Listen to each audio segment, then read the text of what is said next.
तो यहाँ पर हमारा टाइटल क्या होगा, conformers in case of cyclohexane. क्या क्या हमने, conformers in case of cycloalkane normally कह सकते हैं, okay. Conformers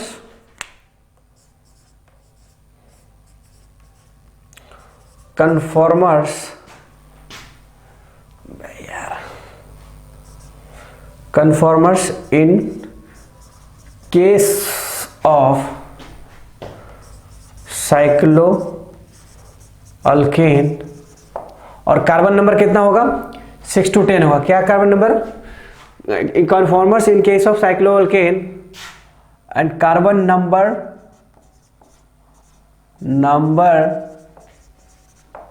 from what, from C6 to C10, okay. तो हमें देखना है कि कार्बन 6 से लेकर के C10 तक हमारा क्या देखना है, कन्फॉर्मर्स देखना है किस तरह से आते हैं। तो इसके कितने टाइप्स होते हैं हमारे पास में, इसके हैं 4 टाइप्स हैं। तो 4 टाइप्स कौन कौन है, पहले वो देखते हैं हम। तो 4 टाइप में कौन कौन आएगा, पहला आएगा हमारा, पहला हमारा आता है पहला सबसे पहले हमारा बोट फॉर्म आएगा। ए नंबर में हमारा बोट फॉर्म आएगा।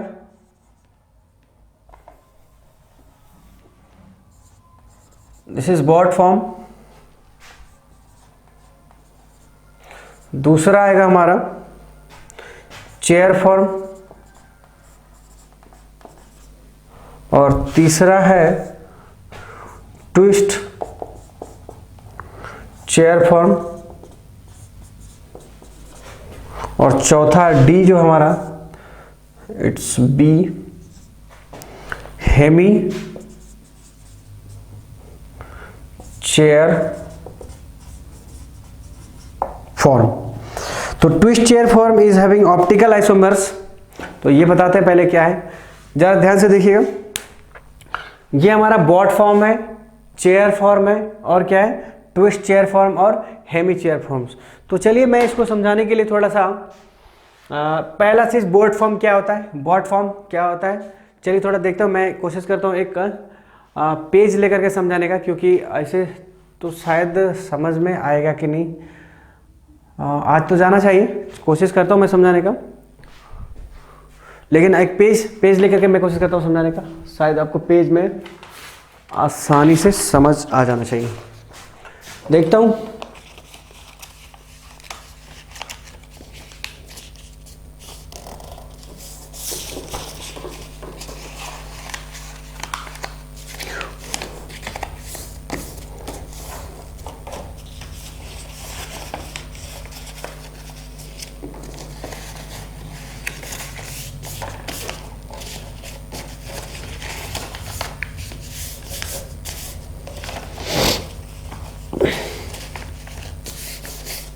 चलिए देखिए, ये हमारा क्या है, ये आप देख रहे होंगे मेरे हाथ में एक पेज है, और ये पेज जो है, चलिए पहले मैं उसका स्ट्रक्चर यहाँ बना देता हूँ बोर्ड पे। चलिए इसको मिटाते हैं। सबसे पहले हम बोट फॉर्म को देखेंगे, बोट फॉर्म क्या है और इसका स्ट्रक्चर कैसा किस तरह से होगा।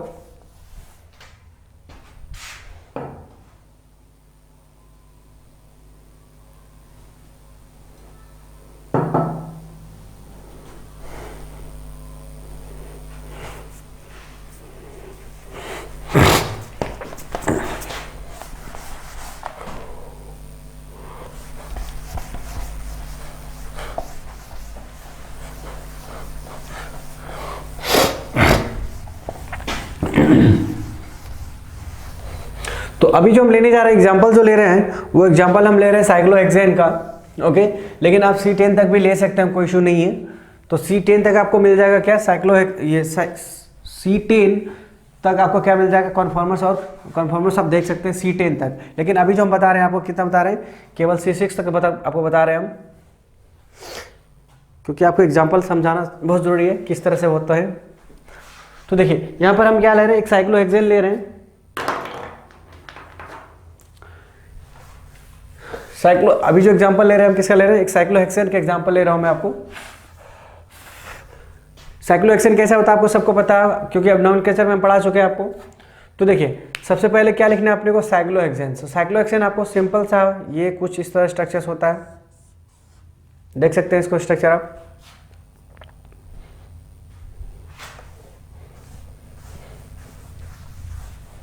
थोड़ा गीला है इस वजह से।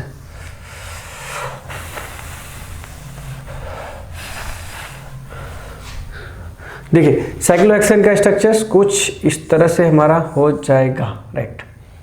तो ये साइक्लोहेक्सेन है। तो साइक्लोहेक्सेन का अभी क्या करना है आपको, 6 कार्बन वाला क्या होगा, साइक्लोएल्केन क्या हो सकता है, यही 6 कार्बन ये हो सकता है। और इसको क्या, इसका नाम क्या होगा, साइक्लोहेक्सेन होगा। इसका नाम क्या है, साइक्लोहेक्सेन।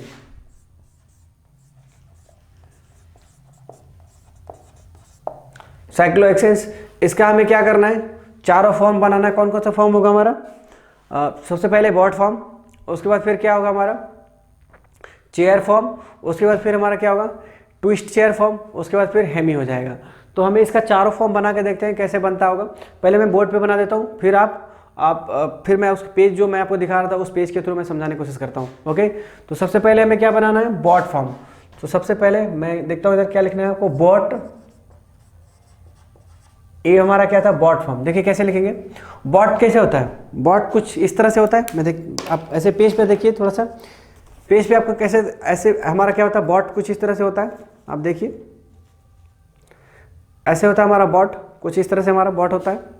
ओके, हालांकि ये पार्ट और ये पार्ट उठा होता है, क्योंकि यहाँ पर बॉन्ड है, इधर में भी बॉन्ड है, तो ये चूंकि हम मोड़ नहीं सकते हैं, इसलिए हम डायरेक्टली आपको दिखा रहे हैं कुछ इस तरह से। ये हमारा एक उठा रहेगा, इधर भी हमारा पार्ट उठा हुआ, और बीच में पास पार्ट क्या होता है, धंसा हुआ होता है। तो ये चूंकि है क्या, ये बेसिकली देखा जाए तो ये साइक्लोहेक्सेन है। आप देखिए कैसे साइक्लोहेक्सेन है, ये देखिए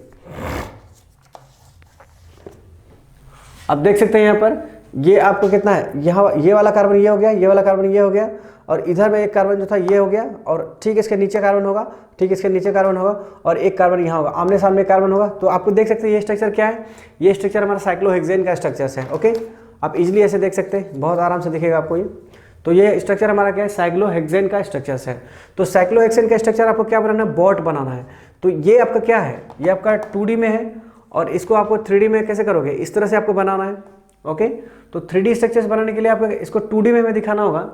तो चूंकि ये हमारा जो फिगर है, ये फिगर क्या है, 3D फिगर है, और 3D फिगर को हमें क्या दिखाना होगा, इस तरह से 2D में दिखाना होगा। ओके, तो 2D में हम कैसे दिखाएंगे, चलिए देखते हैं। तो हमने क्या करना, ये वाला दोनों बॉन्ड को क्या करेंगे, दोनों बॉन्ड को हम ऐसे एज इट इज छोड़ देंगे, इस तरह से छोड़ दिए। और ये दोनों बॉन्ड, चूंकि ये दोनों बॉन्ड कैसे ऐसे उड़ जाएंगे, तो हम क्या कर देते हैं, कुछ इस तरह से बना देते हैं इसको।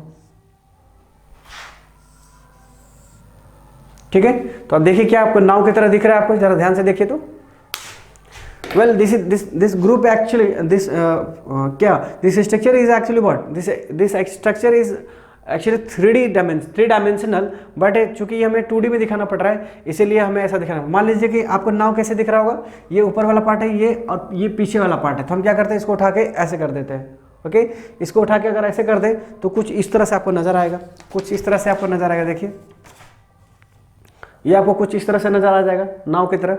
ओके, तो अब हम बात कर लेते हैं किस तरह से, अब हम बात करेंगे चेयर वाला फॉर्म। तो चेयर वाला फॉर्म क्या है, चेयर फॉर्म कैसे होगा, आप देखिए चेयर हमारा ऐसा कुछ ऐसा होता है।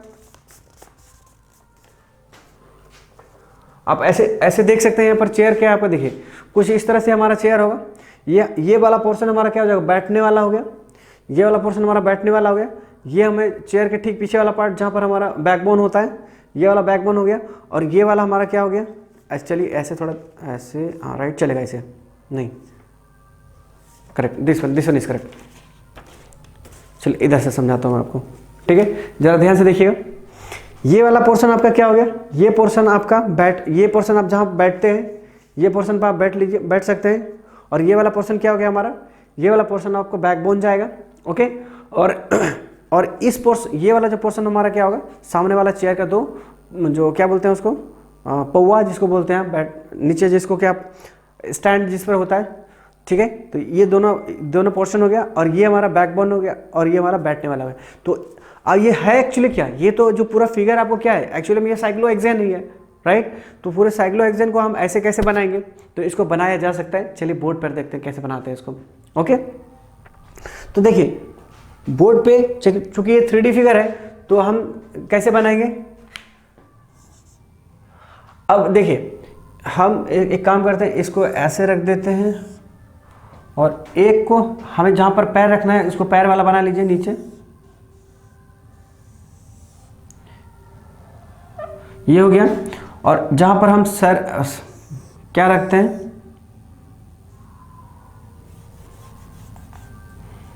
ये हो गया। ओके, तो ये जो स्ट्रक्चर है आपका, ये स्ट्रक्चर किसका स्ट्रक्चर है, ये चेयर फॉर्म हो गया हमारा, ये चेयर फॉर्म हो गया। ओके, ये क्या हो गया हमारा, चेयर फॉर्म हो गया। ये वाला फॉर्म हो गया बॉट फॉर्म। उसके बाद हमारा आता है ट्विस्टेड चेयर। ट्विस्टेड चेयर मतलब ट्विस्टेड, इसको हमें ट्विस्ट कर देना है, इसको मतलब थोड़ा घुमा देना है। जब इसको घुमाएंगे तो हमारा क्या बन जाएगा, ट्विस्टेड बन जाएगा। और हेमी क्या हो जाएगा, हेमी इसका आधा हो जाएगा। ठीक है, तो हेमी का स्ट्रक्चर थोड़ा सा कैसा है, देखिए हेमी का स्ट्रक्चर बताता हूँ मैं आपको। हेमी का स्ट्रक्चर इज लाइक व्हाट, मान लीजिए कि ये है कुछ इस तरह से, और ये हमारा कुछ इस तरह से हो जाएगा।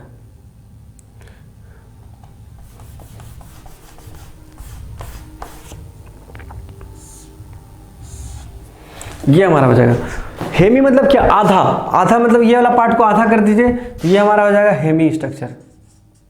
हेमी वाला हमारा सी था, सी नहीं, आपका फोर्थ वाला था ना, yes, this one is fourth form, hemi chair form, hemi chair form. Okay, twist का क्या मतलब है, इसको थोड़ा सा इसको रोटेशन दे देना आपको, इसको रोटेशन कर दीजिएगा तो आपको क्या बन जाएगा, ये this one is D. Okay, तो आप देख सकते हैं हमने तीनों फॉर्म बना दिया।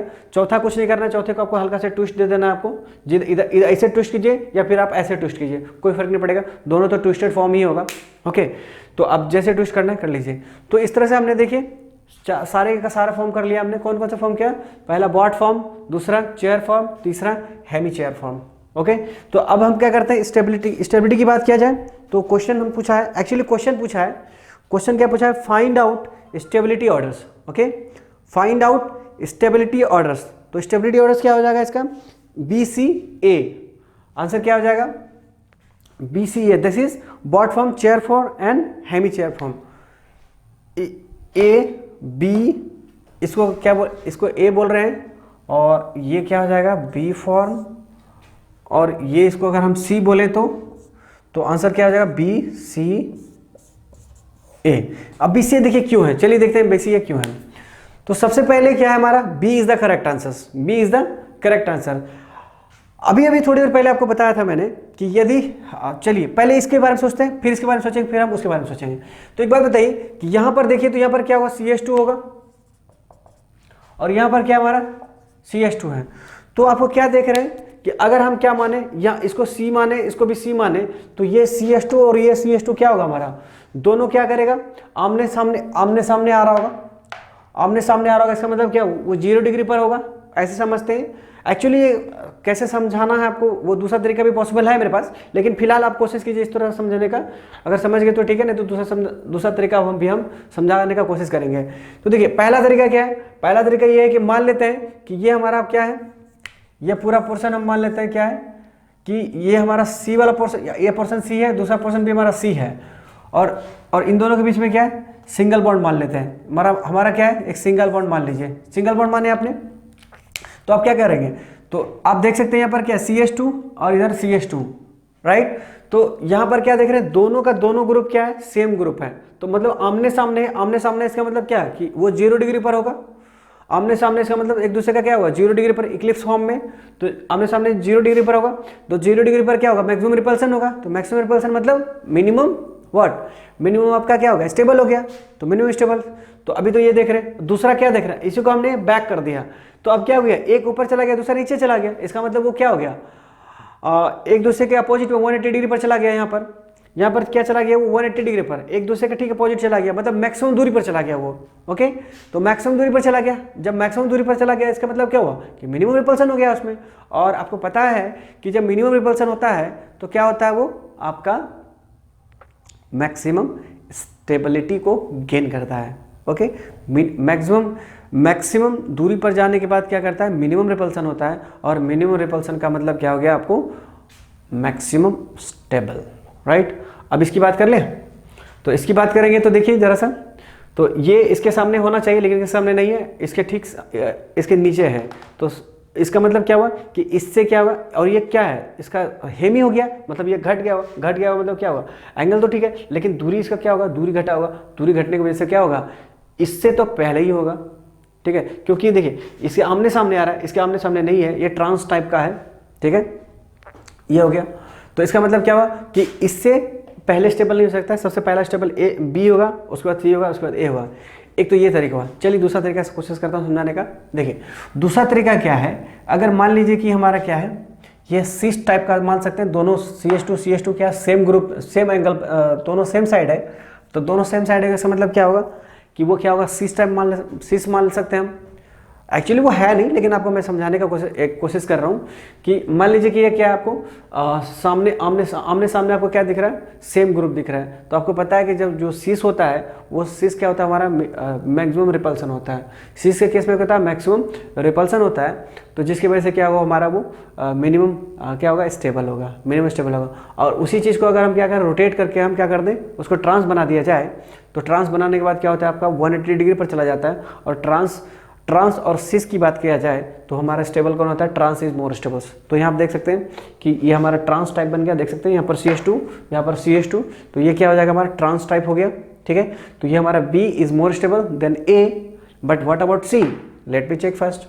तो देखिए, तो ये भी हमारा ट्रांस टाइप में ही आ रहा है, क्योंकि ये ऊपर की ओर है और ये नीचे की ओर जा रहा है, तो इसका मतलब कहीं ना कहीं सिस से तो ज़्यादा ही स्टेबल होगा, आपको पता ही है। हालांकि हेमी है ये, लेकिन फिर भी ये है किस फॉर्मेट में, आपका ट्रांस फॉर्मेट में ही है। तो हमारा क्या हो जाएगा, first answer is maximum stability is this is B।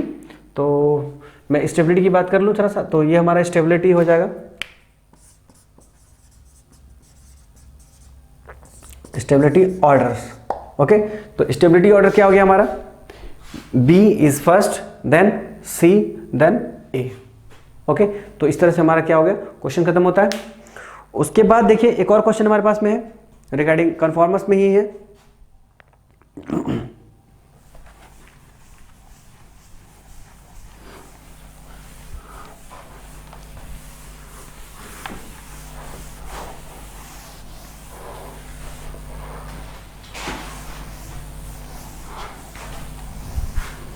देखिए क्वेश्चन क्या है, क्वेश्चन कहता है आपसे कि cyclohexane is having floating nature. Question है कि cyclohexane is having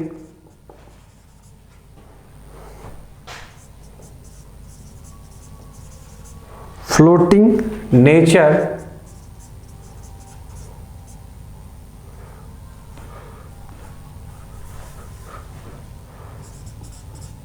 due to, right.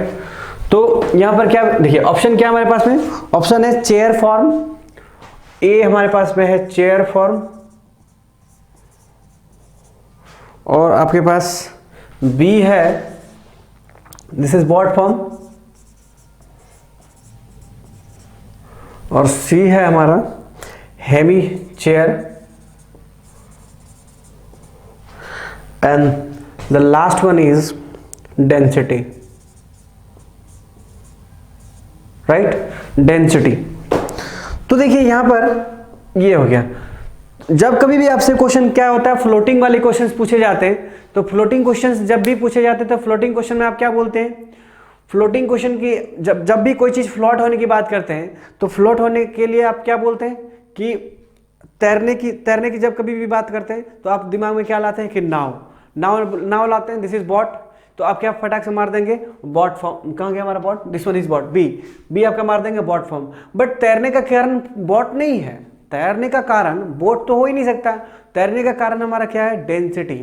कोई भी ऑब्जेक्ट कोई भी ऑब्जेक्ट क्या है, कोई भी ऑब्जेक्ट किसी पानी पर तैरता है तो वो किस बात पर डिपेंड करता है, वो एक्चुअली डिपेंड करता है उसकी डेंसिटी पर, राइट। उसकी डेंसिटी मतलब यहाँ पर हमें फ्लोट करने के लिए बोट फॉर्म की जरूरत नहीं पड़ेगी, बल्कि हमें किस बात पर डिपेंड करेगा, डेंसिटी पर बात करेगा। आपको मालूम है कि अगर समंदर की बात किया जाए तो आपने सुना होगा कि हम अगर समंदर में जाएं तो समंदर में जाने के बाद क्या होता है, हम डूबते नहीं हैं, ठीक है। ऐसा लोगों का कहना है कि हम डूबते नहीं हैं। तो ऐसा कौन सा कारण हो जाता है कि हम डूबते नहीं हैं, बल्कि हम तो सिंक कर सकते हैं। सिंक कर मतलब डूबने की बात कर रहा हूँ कि कोई भी इंसान अगर समंदर में जाए तो वो आदमी क्या होता है, डूब जाता है। लेकिन डूबने का कारण क्या है, एक्चुअली में वहाँ पर ऐसा नहीं कि आप इंसान गए तो आप फ्लोट मतलब वो फ्लोट वाला आप बोट बन गए, ऐसा है क्या, ऐसा तो नहीं है। आप तो इंसान है और इंसान ही रहेंगे। इसका मतलब क्या हुआ कि डूबने का मेन एक्चुअली कारण क्या है, आपका डेंसिटी है। मतलब आप जैसे ही पानी में जाते हैं, और एक्चुअली समंदर के पानी में अगर जाएं तो समंदर के पानी में क्या होता है, आपका बहुत वो सॉल्टी होता है, सॉल्टी वाटर होता है, ठीक है। तो सॉल्टी वाटर होने की वजह से क्या होता है, उसका डेंसिटी बहुत ही क्या हो जाता है, हाई हो जाता है। तो डेंसिटी बहुत हाई हो जाता है और आपके अंदर क्या सॉल्ट कम है, तो जैसे ही आप उसमें जाते हैं, कहाँ सी में जाते हैं, तो आपका जो डेंसिटी वो क्या हो जाता है, कम हो जाता है। Comparison to what, comparison to that water, that sea waters, okay. तो वो सी वाटर से आपका क्या होगा, डेंसिटी बहुत कम हो जाएगा, तो जिसकी वजह से आप क्या करते हैं, तैरने लगते हैं। तो ज़्यादातर लोग जो समंदर में क्या होते हैं, ज़्यादातर समंदर में क्या हो जाते हैं, मर जाते हैं, आई मीन डेड हो जाता है। रीज़न क्या होता है उसका रीज़न है डर। उसका अगर सही माने तो आप सी वाटर्स में अगर जाएं तो वहाँ आप डूबेंगे नहीं, बल्कि आप हदास से मर जाते हैं लोग, ठीक है। तो आप कभी डूब नहीं सकते उसमें, क्योंकि रीज़न क्या है, आपका डेंसिटी बहुत कम हो जाता है, और डेंसिटी कम होने की वजह से क्या करेंगे, आप तैरना शुरू कर देंगे, राइट। आप ना भी चाहें तभी वो आप क्या करोगे, तैरना स्टार्ट कर दोगे। बिकॉज भाई क्योंकि वो आपका डेंसिटी बहुत ही कम हो जाता है comparative to that salty waters, जिसकी वजह से आप कभी डूबोगे नहीं। बट दरअसल लोग क्यों डूब जाते हैं, इसका रीज़न सिर्फ यही है, वो डर जाते हैं बुरी तरह से, और जब डरने की वजह से क्या होता है, उसका धीरे धीरे वो डूब जाते हैं या फिर मर जाते हैं, वो ये से कह सकते हैं आप, ठीक है। तो यहाँ पर क्या हो गया, यहाँ पर तैरने का कारण क्या होगा, not boat forms, this answer is D forms, right. तो इस तरह से हमारा क्या हो गया, D form is the correct answers, right. तो इस तरह से हमने सारे क्वेश्चंस ऑलमोस्ट खत्म कर लिए हैं। अब जो हम बात करेंगे, अब हमने कॉन्फॉर्मर्स एंड कॉन्फॉर्मेशंस हमने खत्म कर लिया है। अब हम बात करेंगे किसकी, अब हम बात करेंगे हम representation of 3 dimensional molecules, okay, representation of 3 dimensional molecules, right. नया चीज हमारा रिप्रेजेंटेशन ऑफ 3 डायमेंशनल मॉलिक्यूल्स। यहाँ पर मॉलिक्यूल छूट गया है तो मैं लिख देता हूँ आपको मॉलिक्यूल्स, ओके। तो यहाँ देखिए क्या लिखा हुआ है, मॉलिक्यूल्स, ओके फ्रेंड्स। तो देखिए अभी हम लोग क्या पढ़ाने जा रहे हैं, हम लोग पढ़ाने जा रहे हैं आपको रिप्रेजेंटेशन ऑफ 3 डायमेंशनल मॉलिक्यूल्स। मतलब आपको क्या होगा, मॉलिक्यूल्स हमारा क्या होता है, जनरली क्या होता है, 3 डायमेंशनल मॉलिक्यूल्स आपको होंगे इसमें। बिकॉज वाई, क्योंकि आप ज़्यादातर मॉलिक्यूल्स का देखेंगे उसमें आप कायरल कार्बन, जो भी कायरल कार्बन्स होंगे, वो कायरल कार्बन में क्या होगा हमारा, वो आपके sp3 कार्बन होगा। और sp3 कार्बन का आपको मालूम है कि वो क्या होता है, आपका sp3 कार्बन टेट्राहेड्रल स्ट्रक्चर होता है। और टेट्राहेड्रल स्ट्रक्चर कैसा होता है, वो 3 डायमेंशनल स्ट्रक्चर होते हैं, ठीक है। तो जो भी हमारे पास 3 डायमेंशनल स्ट्रक्चर्स हैं उसको हमें कहाँ 2D में दिखाना है, ओके। तो 3 डायमेंशनल स्ट्रक्चर को हमें 2D में दिखाने के लिए क्या करना पड़ेगा, तो कुछ अलग तरीके हैं हमारे पास में। ऐसे देखा जाए तो कई सारे तरीके हैं, लेकिन हमारे पास यहाँ पर फिलहाल 4 तरीके हैं जो हमारे पास देख सकते हैं। यहाँ पर पहला तरीका हमारे पास में, पहला हमारा है द फ्लाइंग वेज रिप्रेजेंटेशन। दूसरा हमने है यहाँ पर द फिशर प्रोजेक्शंस, और तीसरा हमारा द सॉहर्स फॉर्मूला, और चौथा है न्यूमन प्रोजेक्शंस। तो इनमें से देखिए जो इंपॉर्टेंट मैं बता दूं आपको, जो सबसे ज़्यादा इंपॉर्टेंट है आपका, वो आपका Newman projections, okay, Newman projection, और आपके पास है फिशर प्रोजेक्शंस। तो ये जो फिशर प्रोजेक्शन, ज़्यादातर आपको फिशर प्रोजेक्शन मिलेगा और आपको मिलेगा न्यूमन प्रोजेक्शन मिलेगा, ठीक है, न्यूमन प्रोजेक्शन। तो ज़्यादातर जो क्वेश्चंस आते हैं वो आपको आएंगे फिशर प्रोजेक्शन से और न्यूमन प्रोजेक्शन से क्वेश्चन आएंगे, राइट। तो फिशर प्रोजेक्शन अच्छे से पढ़िएगा, और हम आगे चलकर बताएंगे आपको फिशर प्रोजेक्शन में ही, या फिर हो सकता है न्यूमन प्रोजेक्शन में आपको बताएं। पर इसका एक बहुत इंपॉर्टेंट है जिसको कि RS नोमेनक्लेचर बोलते हैं। RS नोमेनक्लेचर क्या होता है वो आपको मैं बताएंगे, लेकिन पहले हम सबसे पहले क्या पढ़ेंगे, सबसे पहले हम पढ़ते हैं द फ्लाइंग वेज रिप्रेजेंटेशंस। तो ओके, तो स्टार्ट करते हैं हम लोग। फ्लाइंग वेज रिप्रेजेंटेशन से।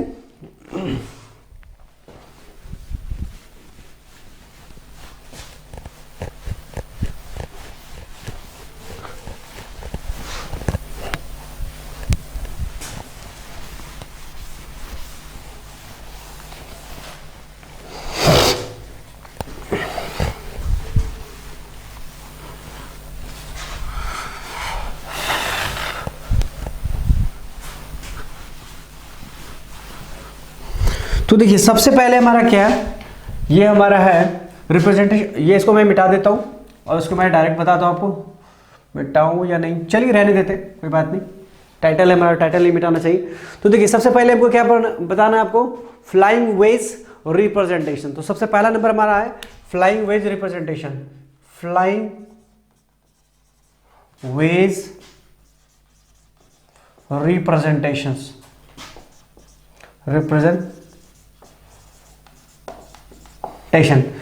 तो देखिएगा ध्यान से जरा क्या लिखा गया है, रिप्रेजेंटेशन, फ्लाइंग वेज रिप्रेजेंटेशन। तो इसमें क्या होता है कि कोई भी मॉलिक्यूल्स हमारा क्या होता है, कोई भी मॉलिक्यूल्स हमारा क्या होगा, ये आपको चार तरीके, फ्लाइंग वेज रिप्रेजेंटेशन में हमने क्या करना है, आपको इसमें क्या करना है, तीन लाइंस का इस्तेमाल करना है आपको। ओके, तीन लाइन में इस्तेमाल करना है। वो कौन कौन सा तीन लाइन होगा हमारा, पहला लाइन होगा solid lines.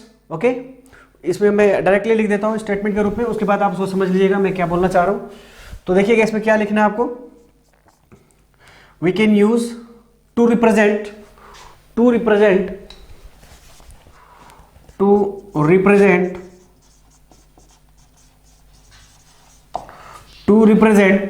what, three dimensional molecules in two dimensions to represent three-dimensional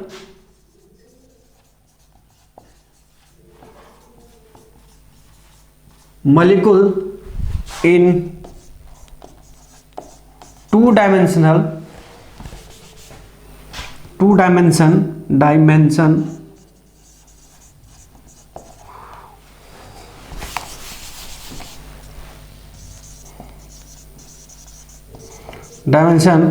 we have to use three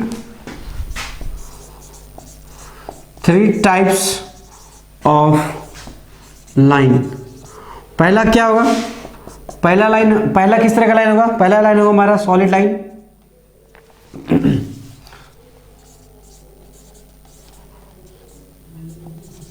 दूसरा होगा हमारा वेज, सॉलिड वेज होगा। वो कैसा होगा, सॉलिड वेज होगा। ओके,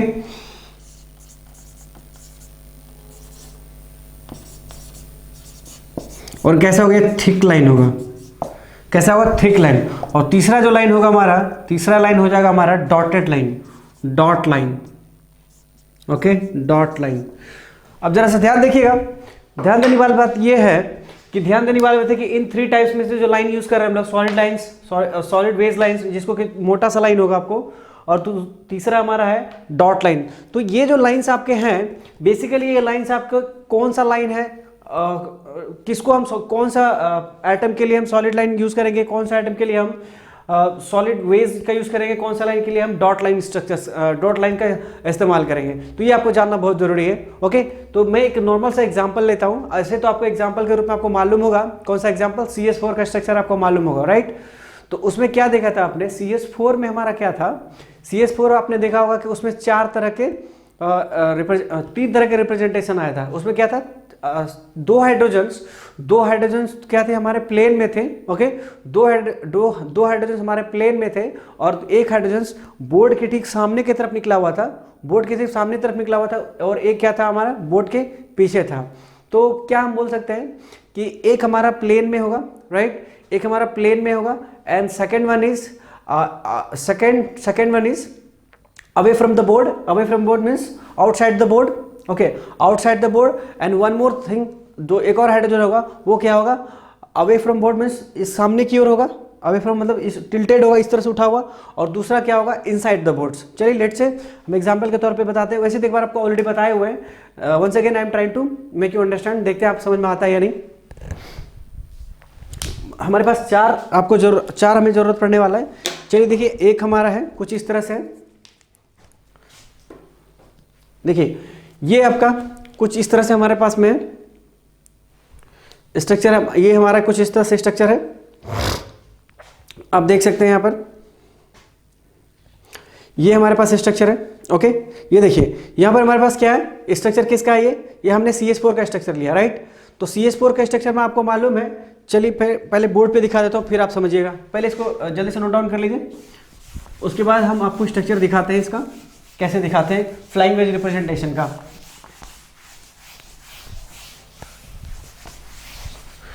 फ्लाइंग वेज रिप्रेजेंटेशन को हम कैसे दिखाएंगे, देखिए सबसे पहले आपको CH4 का एग्जांपल ले लेते हैं आराम सा एग्जांपल। हमारा क्या होगा यहाँ पर, ऐसे होता है, सॉरी इट्स CH4 का स्ट्रक्चर हम कुछ इस प्रकार दिखाते हैं।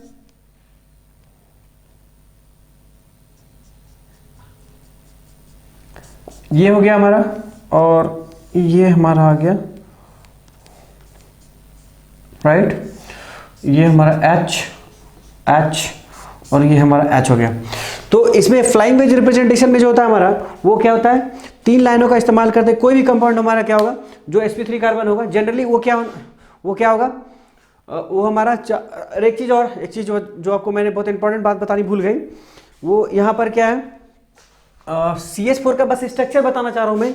बट अगर इसकी बात करें, फ्लाइंग वेज रिप्रेजेंटेशन की बात करें, तो ये कार्बन क्या होना चाहिए, हमारा कायरल कार्बन होना चाहिए। ध्यान में रखिएगा, ये हमारा क्या होना चाहिए, कायरल कार्बन होना चाहिए। कायरल कार्बन होने का मतलब क्या हो गया कि ये हमें क्या होना चाहिए, कायरल कार्बन होना चाहिए। तो ये हमारा एग्जाम्पल, अगर CH4 की बात करें तो CH4 का एग्जाम्पल क्या होगा, हमारा गलत होगा, राइट।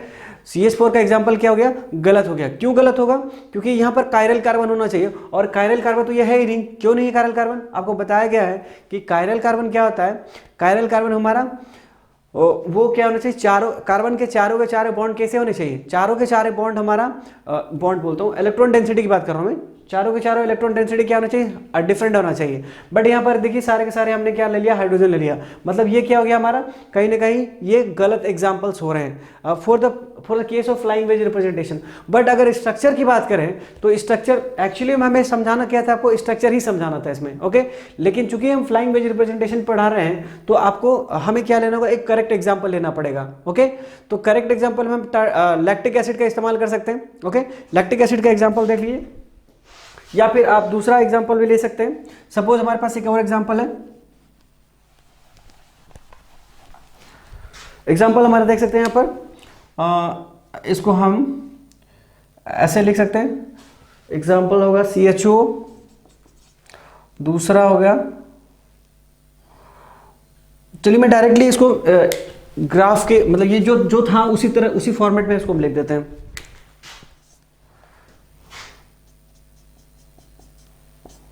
HCHO, और उसके बाद हमारा हो जाएगा, ये हमारा हो गया एग्जाम्पल के रूप में,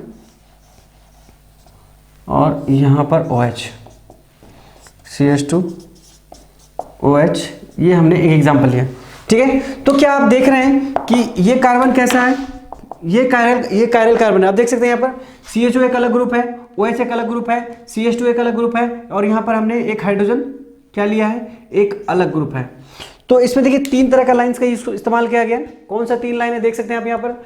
एक हमारा बताया था आपको डॉटेड लाइन है, ठीक है, सॉरी एक सॉलिड लाइन है आपके पास में, देख सकते हैं यहाँ पर एक सॉलिड लाइन हो गया, राइट। दूसरा लाइन क्या बताया था मैंने आपको, एक डॉटेड लाइन यूज करेंगे। आप देख सकते हैं डॉटेड लाइन है, और ये वाला हमारा क्या हो जाएगा, वेज लाइन बोलते हैं इसको हम, सॉलिड वेज होगा, और ये कैसा होगा, थिक होगा, ओके। तो थिक मतलब क्या, मोटा होना चाहिए। तो आप देख सकते हैं यहाँ पर मोटा इसको दिखाया गया। तो ये जो हमारा होगा, ये क्या होगा, आपका फ्रंट व्यू होगा, मतलब फ्रंट मतलब ये बाहर की ओर निकला होगा। चलिए अब समझाने की कोशिश करता हूँ मैं इसको। इस जो स्ट्रक्चर आपने बोर्ड पर लिखा है उसको मैं थोड़ा सा यहाँ आपको ठीक समझाने का मैं कोशिश करता हूँ। देखिएगा अगर शायद आपको दिख रहा होगा, यस एग्जैक्टली दिखना चाहिए। देखिए यहाँ पर कुछ इस तरह से रखे हुए हैं। ये जो आपका CHO है, थोड़ा मोड़ देता हूँ इसको मैं इसे।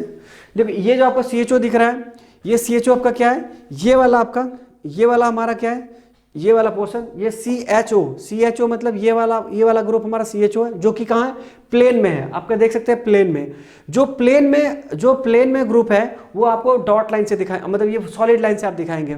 ओके, यहाँ पर देखिए सॉलिड लाइन से दिखाया गया है। दूसरा क्या है, ये भी क्या दिखाया गया है, ये भी आपका दिखाया गया है सॉलिड लाइन से, मतलब ये दोनों कहाँ होंगे, इस प्लेन में मौजूद होंगे, राइट। उसके बाद देखिए ये वाला जो लाइन दिखाया गया डॉटेड लाइन क्या होगा, बोर्ड के पीछे होगा, मतलब इसकी बात कर रहे हैं। ये जो पीछे आपको दिख रहा होगा, ये शायद आपको दिखना चाहिए, शायद आपको नहीं दिख रहा है, तो ये देखिए, ये दिखना भी नहीं चाहिए क्योंकि ये पीछे बोर्ड के पीछे है। जब बोर्ड के पीछे है इसका मतलब आपको दिखना ही नहीं चाहिए। तो इसका मतलब हमने देखिए आपको क्या बताया है, जो पीछे चीजें होती है उसको जानने के लिए हम क्या करते हैं, डॉट लाइन का इस्तेमाल करते हैं। क्यों हमने डॉट लाइन का इस्तेमाल किया, क्योंकि जो सामने है वो तो दिखेगा ही, और जो सामने है तो उसको दिखाने के लिए हम क्या इस्तेमाल कर दिया, एक सॉलिड लाइन का इस्तेमाल किया। तो पीछे वाला को अगर हम क्या करें, सॉलिड लाइन का इस्तेमाल करें, तो फिर पीछे वाले और सामने वाला को हम डिफरेंस नहीं कर पाएंगे। फाइन, तो इसीलिए हमने बोला कि जो पीछे वाला पार्ट है, जो पीछे वाला ग्रुप्स है, उसको दिखाने के लिए क्या करना पड़ेगा, हमें एक डॉट लाइन का इस्तेमाल करना पड़ेगा, राइट। तो देखिए यहाँ पर ये हमने डॉटेड लाइन दिखाया, मतलब डॉटेड लाइन मतलब क्या हुआ कि ये जो पीछे वाला पार्ट है, हमने पीछे वाला जो यहाँ पर पीछे वाला पार्ट कौन है, हाइड्रोजन है, तो यहाँ पर दिखाया हमने हाइड्रोजन को दिखाया है। तो ये हाइड्रोजन हमारा क्या है, पीछे साइड में है, तो इसलिए हमने क्या दिखाया है, इसको डॉट लाइन से दिखाया, राइट। उसके बाद देखिए एक आपका सामने की ओर आया हुआ है, ये सामने की ओर मतलब बोर्ड से बाहर निकला हुआ है, ठीक है। तो बोर्ड से बाहर निकला है, इसका मतलब क्या होगा कि वो हमें थिक लाइन से दिखेगा। ये हमारा क्या होगा, solid wedge line, this is thick lines, okay, and this one is what, solid lines, this one is dotted lines. तो आपको समझ में आ गया कि ये जो लाइन है, ये लाइन आपका क्या, ये जो आपको दिख रहा है ये वाला क्या होगा, बोर्ड के बैक साइड में होगा, ओके, और ये क्या होगा, फ्रंट साइड में होगा, और ये आपका प्लेन में होगा, ओके। तो मुझे लगता है इसको लिखने की जरूरत नहीं है आपको, मुझे यहाँ पर बोर्ड पर लिखना नहीं चाहिए क्योंकि आपको मैं बोल चुका हूँ, आप उसको लिख लीजिएगा, ओके।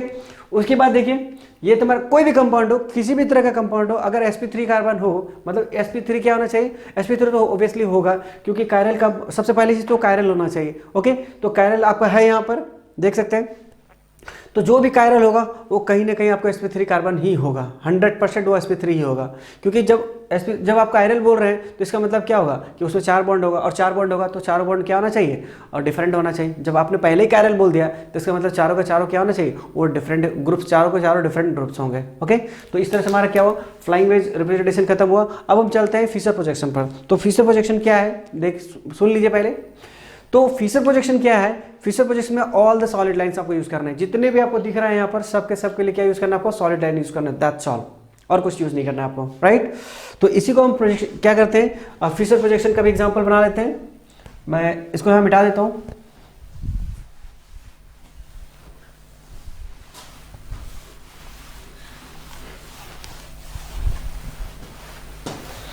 तो दूसरा हमारा क्या है, दूसरा हमारा है फिशर प्रोजेक्शन। तो देखिए दूसरा नंबर क्या था हमारा, फिशर प्रोजेक्शंस।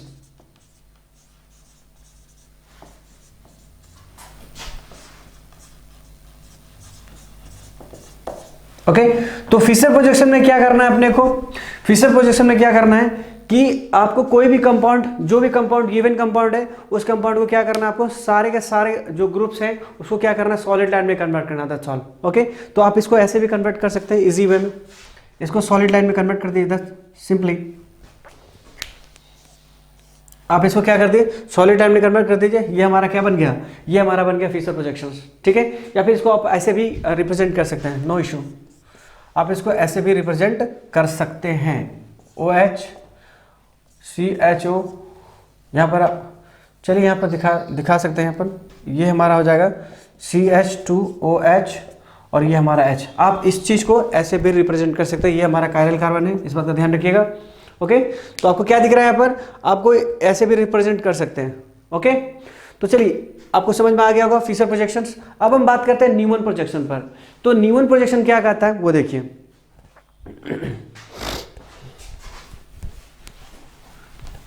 तो न्यूमैन प्रोजेक्शन जो है वो बेसिकली हमारा कहाँ से, अभी क्या पढ़ा था आपको थोड़ी देर पहले, इसके पहले वाले लेक्चर्स में आप देखे होंगे, पहले वाले लेक्चर्स में आप क्या देखे, पहले वाले लेक्चर्स में आपने देखा होगा कन्फॉर्मर एंड कन्फॉर्मेशंस देखा होगा आपने।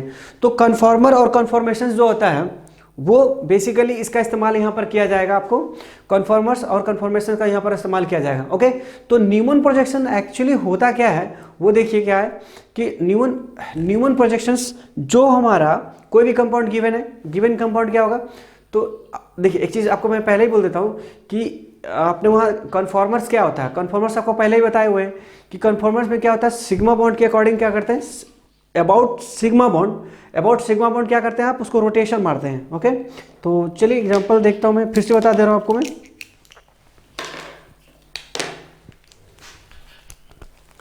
देखिए यहां पर हमारे पास में क्या है, हमारे पास ये आपका सिग्मा बॉन्ड है। ओके, ये सिग्मा बॉन्ड से क्या हो रहा है, ये आपका इधर ये हमारा ब्लैक ऐसे सामने की ओर कर देता हूं मैं आपको। ये हमारा मान लीजिए सिग्मा बॉन्ड है। ओके, ये सिग्मा बॉन्ड है और ये पहला कार्बन है और ये दूसरा कार्बन है। ओके, तो अगर हम रोटेशन मारे इसको, कैसे रोटेशन, ये सिग्मा बॉन्ड के अकॉर्डिंग रोटेशन है। मान लीजिए आपने रोटेट ऐसे किया, इसको इस तरह से हमने क्या किया, रोटेट कर दिया।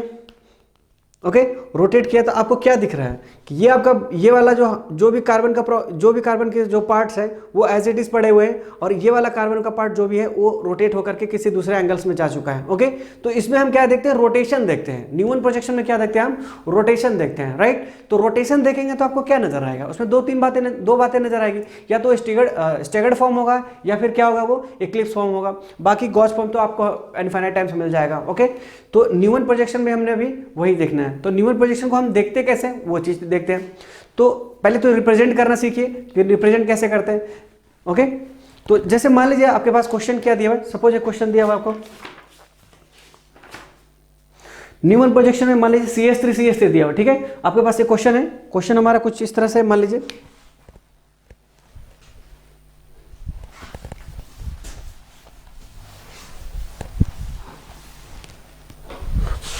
मान लीजिए हमारे पास में क्या है क्वेश्चन, आपको CH3 दे रखा है। ओके, आपको क्या बनाना है, इसका न्यूमन प्रोजेक्शन बनाना। सॉरी, आप पहले टाइटल लिख लीजिए इसका,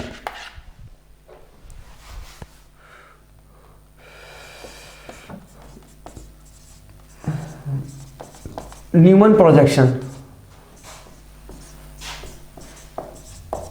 ओके, न्यूमन प्रोजेक्शन। तो न्यूमन प्रोजेक्शन में क्या करना है आपको नॉर्मली कन्फॉर्मर्स मिलेंगे। ओके, तो कन्फॉर्मर्स बनाना है आपको। मान लीजिए आपके पास, अब मान लीजिए क्वेश्चन के रूप में दे रहे हैं आप मेरे को CH3, तो आप इसको कैसे बनाते हैं, इसको दो ऐसे डिवाइड कर देते हैं आपने।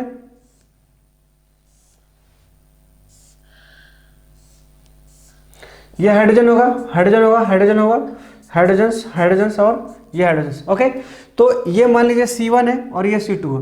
तो यहां पर क्या करना है आपको कि जो फ्रंट वाला कार्बन है, फ्रंट वाला कार्बन को क्या करना है, आपको डॉटेड लाइन से दिखाना है। ओके, जो फ्रंट वाला कार्बन है आपको क्या करना है, उसको डॉटेड लाइन से दिखाना है, और जो पीछे वाला कार्बन है उसको क्या करना है, एक सर्कल से दिखाना है। क्या बोला, ध्यान से सुनिएगा। जो सामने वाला कार्बन का जो भी आपके पार्ट्स दिख रहे हैं उसको क्या करना है, आपको डॉटेड लाइन से दिखाना है, और जो पीछे वाला कार्बन दैट इज C2 के जो भी पार्ट्स हैं उसको क्या दिखाना है, आपको एक सर्कल से रिप्रेजेंट करना है। Get that. तो देखिए, तो इसमें ध्यान देने वाली बात और क्या है, आपको कन्फॉर्मर और कन्फॉर्मेशन का ऑलरेडी बताए हुए हैं। तो यहाँ पर क्या दिख रहा है आपको, एक इसके पैरेलल ये है, सॉरी थोड़ा पैरेलल नहीं बना है, तो चलिए इसको थोड़ा पैरेलल बना लेते हैं। तो ये हमारा क्या है, सॉरी, ये this one is parallel to, ये वाला पैरेलल इसके साथ में है, ये वाला पैरेलल इसके साथ में है, और ये वाला पैरेलल इसके साथ में है। तो मैंने बताया आपको क्या कि जो पीछे वाले हैं, जो C2 आपका है, वो C2 क्या दिखाना है आपको, C2 को सर्कल के रूप में दिखाना है। तो पहले C2 को ही दिखा लीजिए आप, C2 को दिखा लीजिए सबसे पहले सर्कल के रूप में दिखाया आपने। तो ये वाला हमारा क्या हो जाएगा, ये वाला आपको क्या है, ये वाला आपको C2 है, this is C2। Okay, this one is C2, और C1 हमारा क्या हो जाएगा, C1 वाला हमारा डॉटेड लाइन होगा, जो कि डॉटेड लाइन हम ऐसे दिखा सकते हैं।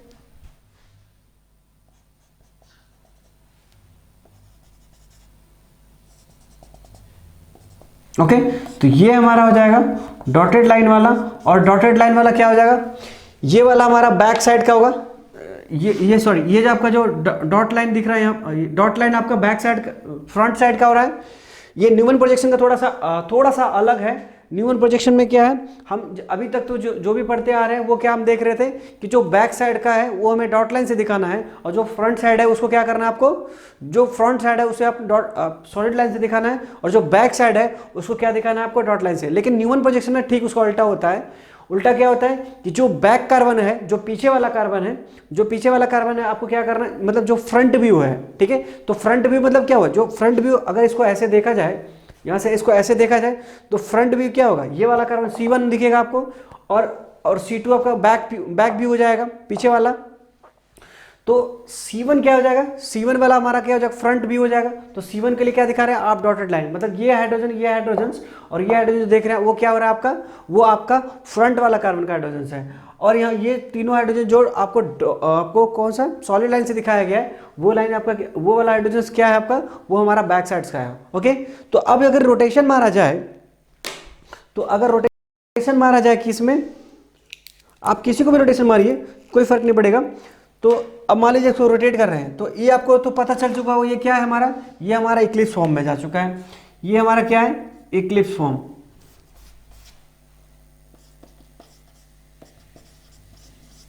ये हमारा क्या इक्लिप्स फॉर्म है। अगर इसको रोटेट करते हैं, रोटेशन कीजिएगा तो कितना, मान लीजिए 60 पर रोटेट करते हैं इसको, तो अगर मान लीजिए 60 पर रोटेट करते हैं तो कितना क्या बनेगा ये,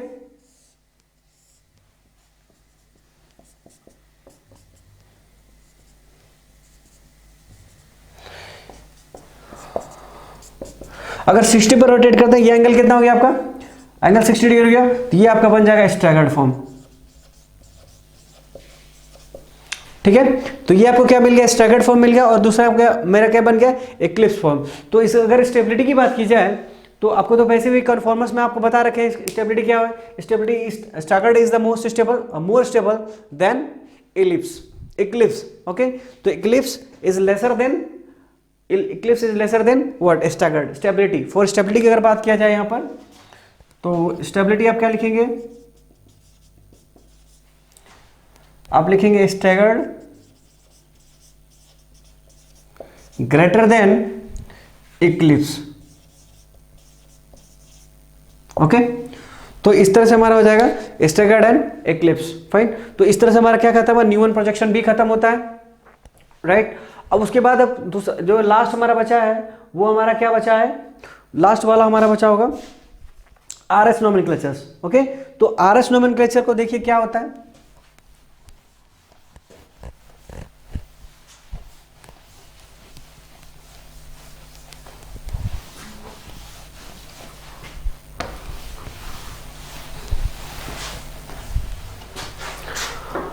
RS नोमेनक्लेचर हमारे पास यहां पर क्या है, R और S नोमेनक्लेचर।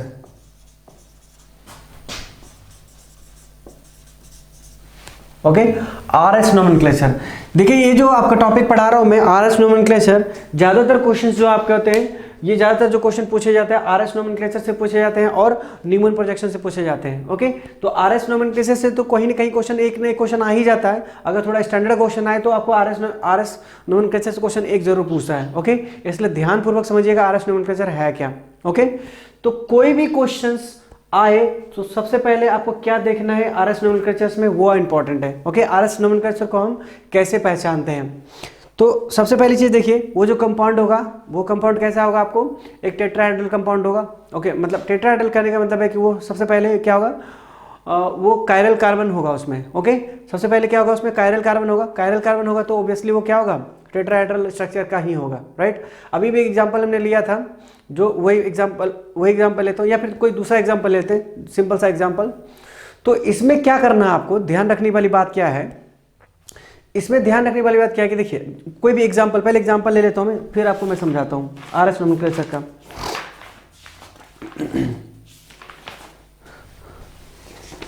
मान लीजिए हमारे पास में क्या है, क्वेश्चन के थ्रू मैं समझाता हूं। मान लीजिए हमारे पास क्वेश्चन है, suppose that this one is our question, ClIF and Br।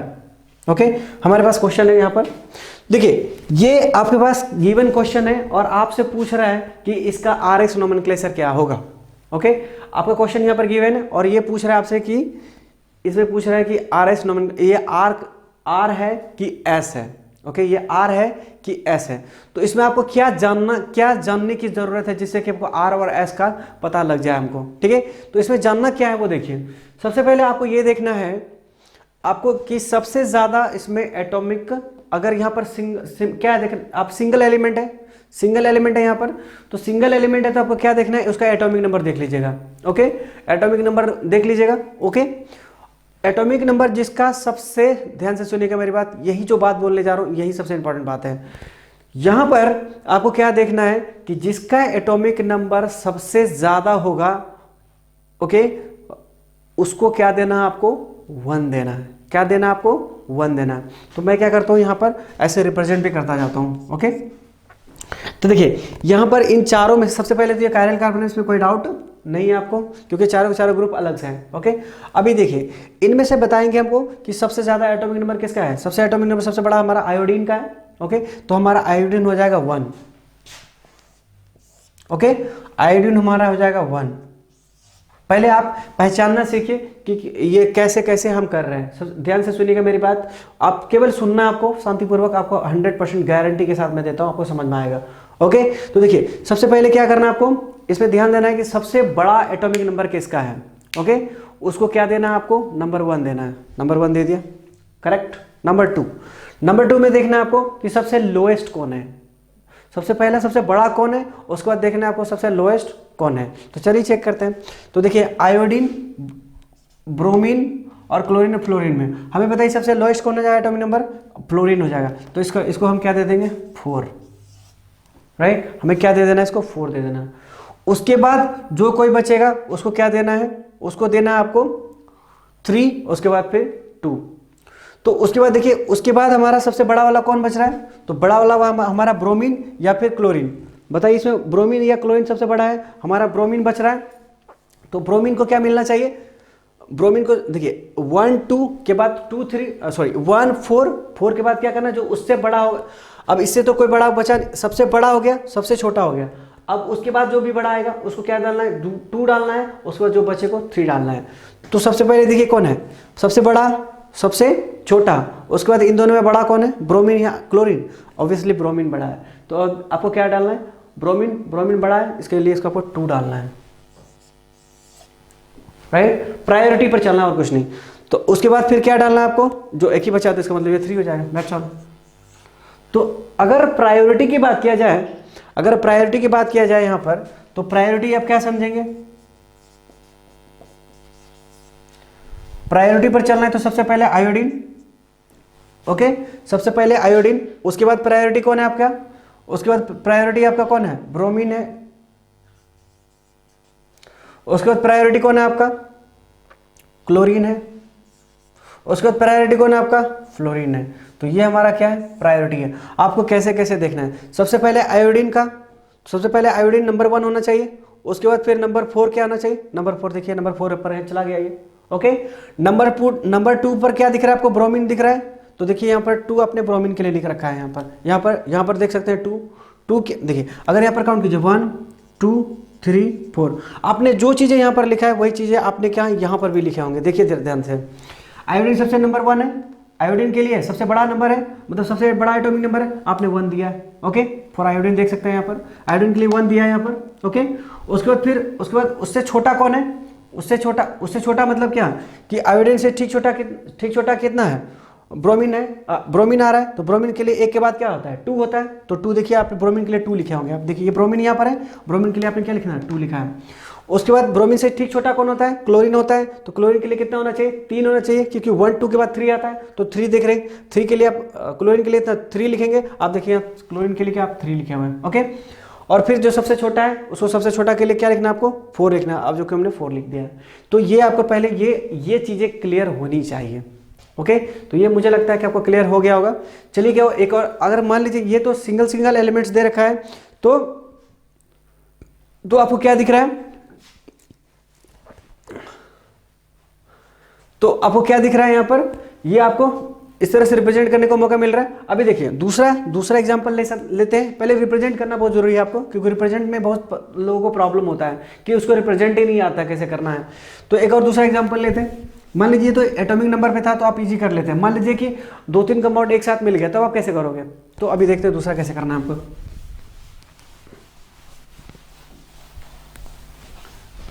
Suppose एक और एग्जांपल ले लेते हैं हम लोग। मान लीजिए हमारे पास क्या है, CHO और CH2OH, OH और ये H है। अब बताइए हम कैसे करेंगे यहाँ पर इसका रिप्रेजेंटेशन कैसे करेंगे आप? इसका रिप्रेजेंटेशन करने के लिए तो आपको पता ही नहीं कैसे करेंगे, क्योंकि वहाँ तो एटॉमिक नंबर था, आप एटॉमिक नंबर से कर लिए। लेकिन ऐसा हो गया तब आप कैसे करेंगे? तो ऐसा अगर हो गया तो आप क्या चलेंगे? एटॉमिक वेट पर चलेंगे। ठीक है, तो एटॉमिक वेट पर चलिए। तो सबसे पहले देखिए, एटॉमिक वेट नहीं, मतलब इससे कार्बन से कनेक्टेड वाले डायरेक्टली कनेक्टेड, सबसे पहले जो कनेक्टेड है उस पर ध्यान देना है आपको। तो जरा देखिए, तो यहाँ पर सबसे पहले इसको ऐसे रिप्रेजेंट कर दीजिए। ठीक है, रिप्रेजेंट, ये कार्बन हमारा हो जाएगा, ये सबसे पहले कायरल आप देख रहे हैं। तो एक बात बताइए हमको कि यहाँ पर ये चीज़ों को कैसे रिप्रेजेंट करेंगे? ये चीज़ें रिप्रेजेंट ऐसे नहीं होती है। अच्छा एक काम करते हैं, मैं दूसरा उधर बनाता हूँ। ये रिप्रेजेंट यहाँ पर दरअसल कैसा होता है, कुछ इस तरह से होता है। ओके, तो ये कुछ इस तरह से रिप्रेजेंट होता है। तो सबसे पहले देखिए, ये हमारा क्या था? CHO था। CHO का रिप्रेजेंटेशन हमारा कैसे करना है? CHO हम ऐसे भी लिखते हैं कभी कभी, देखिए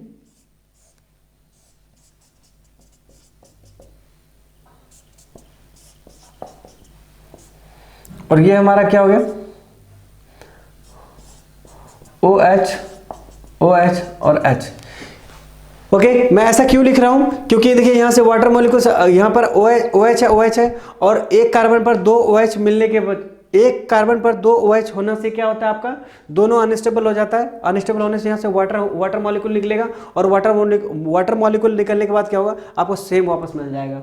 ओके, तो इसलिए घबराने वाली बात नहीं। इसको हम कैसे दिखाएंगे? हम इसे दिखा सकते हैं। तो अब आपका क्लियर, सब कुछ क्लियर हो गया होगा।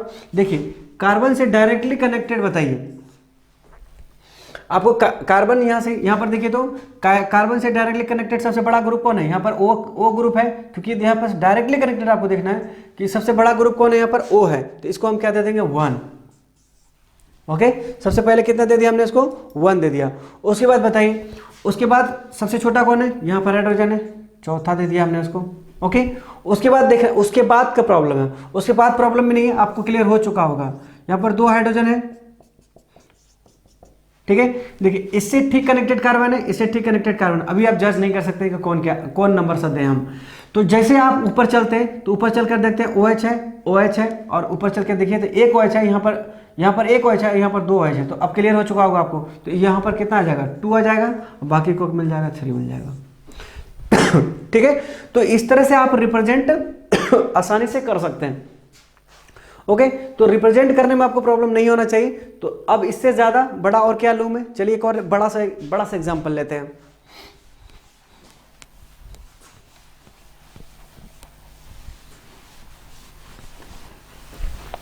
मान लीजिए हम बड़ा सा एग्जांपल क्या लें, चलिए देखता हूं एग्जांपल लेके।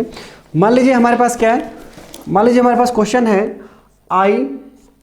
CH2 और हमारा I मान लिया हमने, दूसरा CH2 CH3 CH2 और Br ले लिया। ओके, तो इसको आप रिप्रेजेंट आप कैसे करेंगे? जरा बताएंगे हमको कि इसका रिप्रेजेंटेशन कैसा होगा। तो देखिए, इसका रिप्रेजेंटेशन सबसे पहले तो आपको दिख रहा होगा, इस कार्बन से कनेक्टेड क्या है? पहली बात तो ये कायरल कार्बन है, इसमें कोई प्रॉब्लम नहीं, कोई इशू नहीं है। देखिए सबसे पहले इसमें क्या है? आयोडीन है। चलिए आयोडीन हमारा क्या हो जाएगा? नंबर 1। येलो हमने नंबर 1 दे दिया। ठीक है, उसके बाद हमें क्या देखना है? उसके बाद वाला हमें देखना है लोएस्ट वाला। तो लोएस्ट वाला को कितना देना? 4 देना है। तो आप देख सकते हैं यहाँ पर इसके ठीक कनेक्टेड CH2 है, इसके ठीक कनेक्टेड CH2, दैट्स ऑल। इसके बाद भी CH2 है, लेकिन इसके बाद Br है। इसका मतलब ये हमारा क्या होगा? बड़ा होगा। तो सबसे छोटा तुमको यही दिख रहा होगा, दिख सकते हैं आप। तो इसका कितना हो जाएगा? 4। बचा कितना? ये दोनों भाई साहब। तो चलिए चेक करते हैं, इसके ठीक कनेक्टेड CH2, इसके ठीक कनेक्टेड CH2। अभी हम जज नहीं कर सकते। ठीक, आगे बढ़ते हैं। इससे कनेक्टेड CH2 के बाद हमारा Br है और CH2, इसके बाद क्या हमारा CH2 है। लेकिन स्टिल I देख रहे हैं आप, लेकिन I यहाँ के बाद हम जज कर रहे हैं ना, लेकिन इसके पहले ही हमारा Br मिल चुका है ज़्यादा। मतलब इसका कंपैरिजन कौन देगा? इसका कंपैरिजन CH2 देगा, लेकिन CH2 और Br में तो कोई कंपैरिजन ही नहीं है। तो इसका मतलब क्या हुआ कि Br बड़ा हो गया और ये हमारा छोटा हो गया। तो इसका मतलब इसका कितना हो जाएगा? ये हमारा 2 हो जाएगा और बाकी हमारा इधर 3 हो जाएगा। तो इस तरह से हमने देख लिया, ठीक है। अब आप देख सकते हैं यहाँ पे इस तरह के जितने भी क्वेश्चंस आए आपको क्या करना है, सिंपली आपको रिप्रेजेंट कर देना है। इसको रिप्रेजेंट करने के बाद हम आरएस नोमेनक्लेचर पर चलते हैं। ओके, आरएस नोमेनक्लेचर क्या करेंगे, तो आरएस नोमेनक्लेचर को देखने के लिए क्या करना है हमको, इसका देखिए, चलिए ये क्वेश्चन तो ऑलरेडी यहाँ पर लिखा हुआ है, मैं इसी से शुरुआत करता हूँ आरएस नोमेनक्लेचर से। तो ये आर और एस क्या है, ओके, आर एस और एस नोमेनक्लेचर क्या है। देखिए सिंपल सा बात है कि आर एस नोमेनक्लेचर को समझने के लिए हमें क्या करना होगा, उसका रोटेशन पर ये जाएगा, कहीं ना कहीं रोटेशन पर, कहीं ना कहीं ये रोटेशन की बात कर रहा है, ठीक है। देखिएगा, यदि सबसे पहले आपको करना क्या है वो बहुत जानना जरूरी है। आपको कोई भी कंपाउंड गिवन हो, ठीक है, कोई भी किसी भी तरह का कंपाउंड दिया हो इस तरह का, तो सबसे पहले आपको क्या करना है, उसको आपको क्या करना है, इस फॉर्मेट में लाना है, इस फॉर्मेट में जो फॉर्मेट गिवन है यहाँ पर। ओके, यहाँ पर गिवन फॉर्मेट में आपको लाना है 1 4 2 3 1 4, मतलब देखिए सबसे पहली बात, मेरी बात ध्यान से सुनिएगा, सबसे पहली बात जो सबसे बड़ा होगा, जो सबसे बड़ा वाला जो एटॉमिक नंबर या एटॉमिक वेट होगा वो क्या करना है आपको, सबसे पहले आपको ऊपर वाला लाना है, और जो सबसे कम वाला है सबसे नीचे लाना है, ठीक है। तो सबसे ऊपर क्या होगा, सबसे बड़ा वाला लाना है, जो सबसे बड़ा वाला एटॉमिक नंबर, या फिर आपको क्या हो वो अब जजमेंट करने के बाद आप ला ही लोगे कहीं ना कहीं। तो अपने जैसे आपको मैंने यहाँ बताया आपको वैसे करना है। तो सबसे क्या करना है, सबसे पहले आपको ऊपर में आपको 1 नंबर लाना है, और जो सबसे छोटा वाला सबसे नीचे लाना है। हो जाएगा इतना काम। इतना होने के बाद आपको क्या करना है, उसके बाद हो सकता है कि आपका 2 यहाँ आ जाए, हो सकता है आपका 3 यहाँ आ जाए, ये भी पॉसिबल है आपका, ठीक है। तो हमने यहाँ पर देखिए, यहाँ पे हमें क्या मिला, यहाँ पर 2 मिला है और यहाँ पर 3 मिला है। तो आपको कैसे जाना है, देखिएगा ध्यान से, आपको सबसे पहले 1 से कहाँ जाना है, 2 जाना है, 2 के बाद आपको 3 जाना है। अब ये रोटेशन आप कैसे करोगे ये डिपेंड करेगा यहाँ पर, ठीक है। ये रोटेशन हो सकता है कि 1 से लेकर के 2 3 ऐसे भी हो सकता है, या फिर ये भी हो सकता है कि ये दोनों एक्सचेंज इधर हो जाए, तो इधर जब आपका 2 3 इधर से होगा तो ये रोटेशन आपका इधर से हो जाएगा। ओके, तो ध्यान रखने वाली बात क्या है, आपको रोटेशन करना है 1 2 3, हमेशा आपको जाना है 1 2 3। तो 1 2 3 हमेशा जाना। आप देख सकते हैं यहाँ पर क्या है, ये रोटेशन कैसा हो रहा है जरा बता सकते हैं आप, ये रोटेशन हो रहा है कुछ इस तरह से, ठीक है। ये रोटेशन कैसा हो रहा है आपको, कुछ इस तरह से रोटेशन हो रहा है। तो आप रोटेशन किधर से जा रहे हैं, आप जा रहे हैं राइट की ओर जा रहे हैं। ओके, तो राइट की ओर रोटेशन कर रहे हैं। आप क्या देख रहे हैं, ये राइट की ओर रोटेशन कर रहे हैं, देख सकते हैं। देखिए ये आप ऐसे कैसे पता चल रहा है, ये आपको ऐसे पता चल रहा है, ये कैसे ऐसे से घूम रहे हैं, मतलब राइट की ओर जा रहे हैं आप। यहां से देखिए ऐसे पता चलेगा आपको राइट, मतलब ये क्लॉकवाइज डायरेक्शन में है। तो क्लॉकवाइज डायरेक्शन होगा तो हमारा क्या हो जाएगा, आर। क्या होगा इसका नोमेनक्लेचर, इसका नोमेनक्लेचर हो जाएगा आर कॉन्फ़िगरेशन। इसका कॉन्फ़िगरेशन क्या होगा, हमारा आर होगा। ओके, तो उसके बाद देखिए ये हमारा क्या हो जाएगा, आर हो जाएगा, इसका ये हमारा क्या हो जाएगा, आर। तो R4, अब इसको याद कैसे रखें हम, इसको हम याद रखेंगे R4 राइट। अगर राइट की ओर टर्न कर रहे हैं, राइट की ओर अगर आप जा रहे हैं तो आपका क्या हो जाएगा, वो R हो जाएगा। तो बाकी उल्टा क्या हो जाएगा, इसका S हो जाएगा, क्योंकि आपको यहाँ पर क्या बताया गया, RS नोमेनक्लेचर की बात कर रहे हैं। तो RS नोमेनक्लेचर की बात करें तो अगर ये इधर से इधर की ओर जा रहा है, मतलब राइट की ओर जा रहा है, तो सिंपली आप क्या लिख देंगे, R लिख देंगे, और बाकी उल्टे डायरेक्शन में आ गए तो S हो जाएंगे।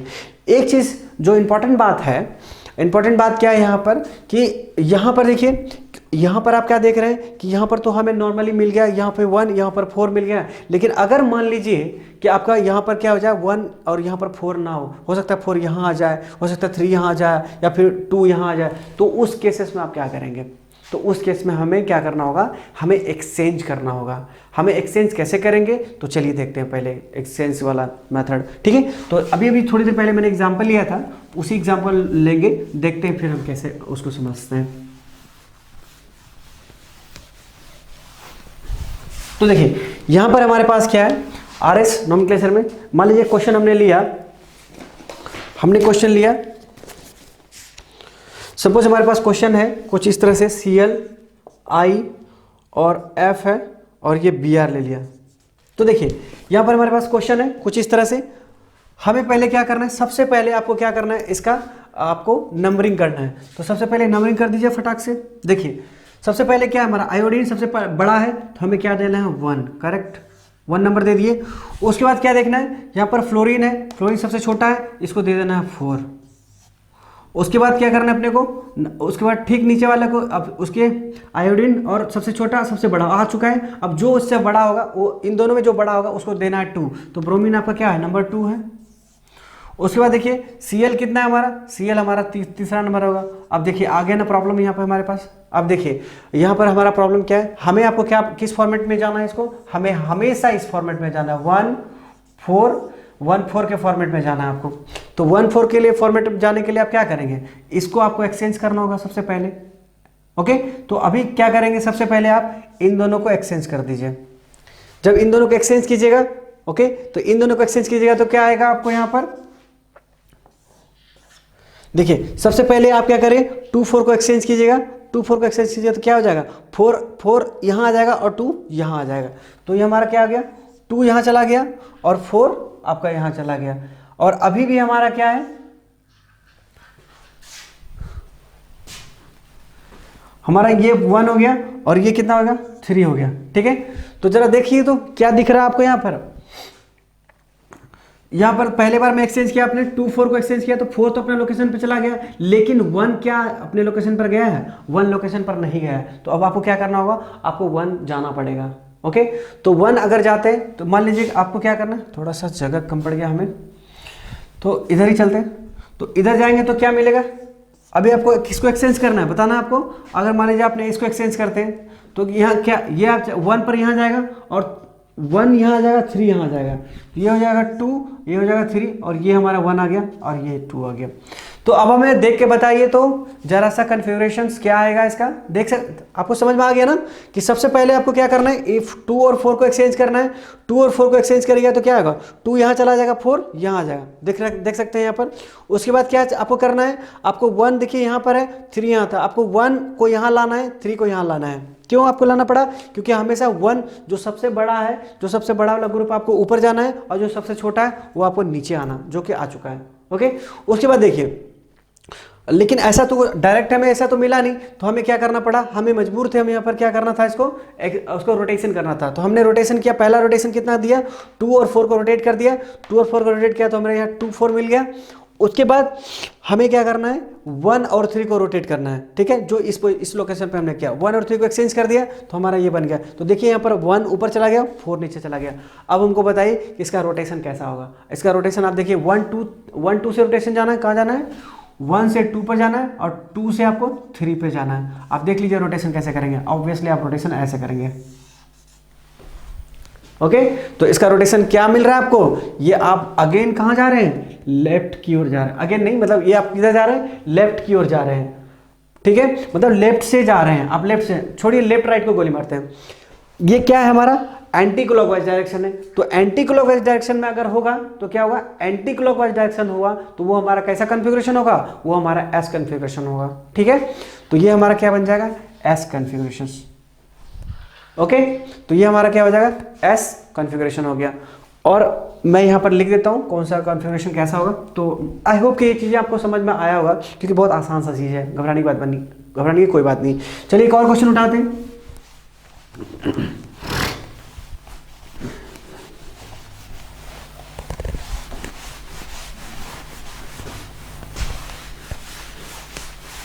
जैसे देखा जाए तो इसमें बहुत सारे रूल्स एंड रेगुलेशंस हैं जिसका कि कोई मतलब नहीं है। डायरेक्टली आपको जो क्वेश्चन पूछेगा वो आपको इस तरह से क्वेश्चन पूछ देगा और इसमें बहुत सारे रूल्स फालतू के दे रखे हैं, तो वो आपको जानने की ज़्यादा ज़रूरत नहीं है। आपको सिर्फ ये देखना है कि इन तमाम बातों में जो मेन मुद्दे वाली बात है, मेन मुद्दे वाली बात क्या है, आपको आर और एस का कन्फिग्रेशन आपको पता करना है, दैट्स ऑल। इससे ज़्यादा कोई क्वेश्चन पूछता नहीं है आर एस कन्फिग्रेशन से, तो आर और एस का कन्फिग्रेशन आपको जानना है, इससे ज़्यादा कुछ नहीं जानना है आपको। ठीक है, तो आपको क्या है, आपको सबसे पहले तो ये आना चाहिए कि 1 और 4 आपको 1 ऊपर जाना चाहिए, 4 नीचे जाना चाहिए। ठीक है, उसके बाद 2 और 3 का रोटेशन आप खुद देख लीजिए, 2 और 3 आप देख लीजिएगा कौन सा लोकेशन में है।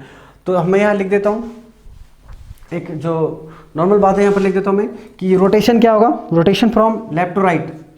अगर मान लीजिए पहला लिख देता हूँ, रोटेशन कैसा हो, रोटेशन क्लॉकवाइज रोटेशन हुआ तो क्लॉकवाइज, अगर रोटेशन क्लॉकवाइज है तो वो हमारा क्या होगा, वो हमारा ये हमारा क्लॉकवाइज मतलब ये राइट की ओर जा रहे हैं। ओके, राइट की ओर जा रहे हैं मतलब क्या हो जाएगा, आर हो जाएगा, आर कन्फिग्रेशन होगा वो हमारे वो। ठीक है, ये हमारा आर कन्फिगरेशन हो जाएगा। उसके बाद हमारा क्या हो जाएगा, दूसरा हमारा हो जाएगा रोटेशन। कैसा होना चाहिए इसका रोटेशन, क्या होना चाहिए, एंटी क्लॉकवाइज होना चाहिए।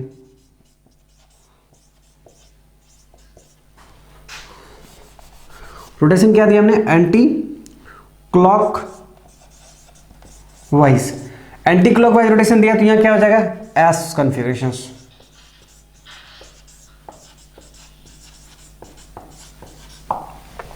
ठीक है, यहां पे क्या देखा हमने, आर कॉन्फ़िगरेशन किसके लिए हो गया, R configuration this is right configuration, okay, this is clockwise configuration.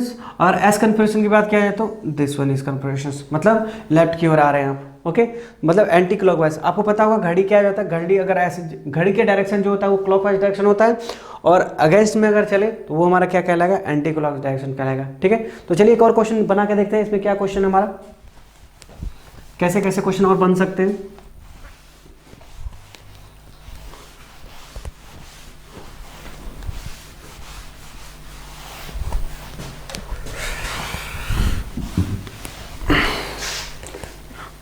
देखिए एक और क्वेश्चन ले लेते हैं यहां से, जो हमारा क्वेश्चन था वही क्वेश्चन ले लेते हैं।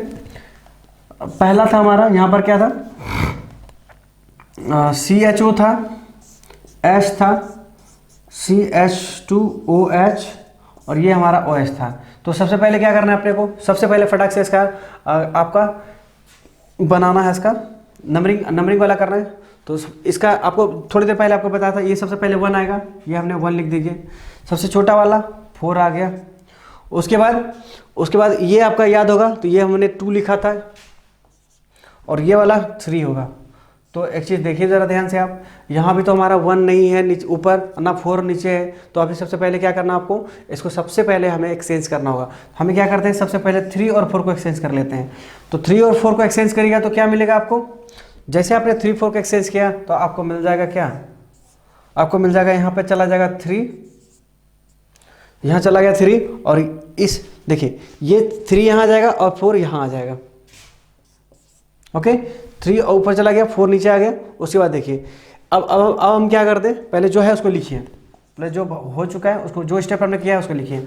उसके बाद देखिए अभी भी हमारा नहीं आया, 4 तो आ चुका है नीचे, लेकिन हमको 1 को ऊपर भेजना है। तो हमें क्या करना, अब इन दोनों को एक्सचेंज कर देते हैं, 1 और 2 को एक्सचेंज कर दीजिए। 1 और 2 को एक्सचेंज करने के बाद, 1 और 2 को एक्सचेंज करने के बाद क्या आ जाएगा, 1 ऊपर चला गया, 2 नीचे आ गया, 3 आ गया, 4 आ गया, ओके। तो अच्छा एक बात बताइए, अच्छा ये तो हो ही गया, अब इसका कॉन्फ़िगरेशन क्या हो जाएगा, इसका कन्फ्यूजन देखिए, 1 से कहाँ जाना, 2, 2 से कहाँ जाना आपको 3। देखिए 1 से 2 गए, 2 से 3 चले गए, ओके। 4 के बारे में आपको नहीं सोचना है, 4 सबको नीचे जाना है, जो सबसे छोटा है, आपको 4 के बारे में कभी सोचना ही नहीं है, ठीक है। तो 1 से 2 गए, 2 से 3 गए, तो कैसे जा रहे हैं आप जरा देखिए तो ध्यान से, आप क्लॉकवाइज जा रहे हैं। क्लॉकवाइज मतलब आर कन्फिग्रेशन, क्लॉकवाइज मतलब आर कन्फिग्रेशन। और आपको कैसे याद रखने के लिए कहें, अगर राइट की ओर जाते हैं, अगर राइट की ओर टर्न मारते हैं तो क्या हो जाएगा, राइट मतलब आर कन्फिग्रेशन हो जाएगा, ओके। तो इसका मतलब क्या हो गया, ये हमारा हो जाएगा आर कन्फिग्रेशन। और एक बात और चीज़ बोलना भूल गया मैं, वो चीज़ आप देखिएगा। तो हम जो इसका कन्फिग्रेशन बनाए हैं, यहाँ से यहाँ लाए हैं इसको, तो ये वाला स्ट्रक्चर, ये वाला स्ट्रक्चर और ये वाला स्ट्रक्चर, इसको क्या बोलते हैं हम लोग, उसको हम बोलते हैं एनांसियोमर्स बोलते हैं, ओके। उसको हम क्या बोलते हैं, एनांसियोमर बोलते हैं। ध्यान रखिएगा कि कभी कभी कोई क्वेश्चन पूछ सकता है, वैसे तो जनरली क्वेश्चन पूछा नहीं जाता, ये बहुत ज़्यादा डीप क्वेश्चन हो गया ये, कि इन सब स्ट्रक्चर्स को हम क्या बोलेंगे, इस सब स्ट्रक्चर को क्या बोलेंगे, हम एनांसियोमर्स बोलेंगे, ओके। वैसे भी आपको आ जाना चाहिए एनांसियोमर क्यों बोलेंगे इसको। आपको पता है कि मॉलिक्यूलर फॉर्मूला क्या है, सबका सेम है, बस हमें रोटेशन दे रहे हैं। तो रोटेशन जब देते हैं तो क्या होता है कि ये हमारा रोटेशन देने के बाद क्या, कंपाउंड तो हमारा वही है, केवल हमने रोटेशन दे रहा है। तो आपको पता है कि स्ट्रक्चर क्या होना चाहिए, सेम होना चाहिए, और स्ट्रक्चर डिफरेंट होना चाहिए, और मॉलिक्यूलर फॉर्मूला सेम होना चाहिए, ठीक है। तो हमने देख रखा है यहाँ पर सबका अलग अलग स्ट्रक्चर्स है, यहाँ पर 2 1 4 3 इस तरह से हमारा अलग अलग स्ट्रक्चर सबका आ रहा है। तो इसलिए सारे के सारे क्या कहलाएंगे हम, ये हमारा कहलाएगा एनांसियोमर्स कहलाएंगे, राइट। तो इस तरह से हमारा यहाँ पर आज जाकर के आइसोमेरिज्म खत्म होता है, ओके। तो कुछ कंपटीशन में जो क्वेश्चन पूछे गए वो जरा सा क्वेश्चन देख लीजिएगा, मैं उस क्वेश्चन को आपके सामने लाता हूँ। जो IITs वगैरह क्वेश्चन पूछा है वो किस तरह के क्वेश्चन पूछा गया है, ओके।